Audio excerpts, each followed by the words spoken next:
called a writ of prohibition. And under some concern I had, I determined that he failed to do, well, I believe he failed to do specific education requirements. You know, attorneys have education requirements, we call them CLEs, judges do too. And newly elected judges, newly appointed judges have to do certain things. And there's an ethical portion of that. You learn about ethics, decorum on the bench. It's like a 2 or 3 day class that you have to do at the National Judicial College up in Reno within 24 months of being elected or being appointed. He failed to do it.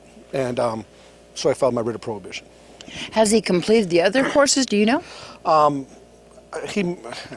can't speak to that. I'm not quite sure. I only focused on the one that was mandatory.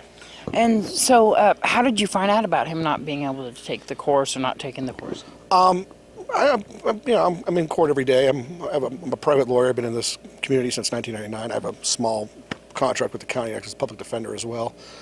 And I'm in front of him, and some of his decorum and some of the way he handled certain things, I raised suspicion in my mind, and I made a couple calls. It's public record. I submitted a letter to the AOC, Administration of Courts.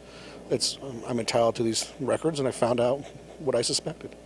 He said, or at least a representative of his called News 46 and said he wasn't able to take the course. He's been a judge for, I believe, 35 months. Wasn't able to take the course because he's been having health issues. Well, you have to take the course within 24 months of being elected or appointed. That means he missed it twice in 2 years. Typically, you do it your first year. I know Judge Jasperson did it his first year. I'm sure Judge Brisbane did it her first year. I'm sure Judge Wonker did it her first year. I'm sure Judge Lane did it his first year. It's mandatory. You're directed to do these things. It's been in effect since 1997. So, I mean, I don't want to add insult to injury. I'm sorry for his health. That's now. We're talking 2 years ago. You know, a long time ago. Can you tell me some of the items that you saw that raised concern for you?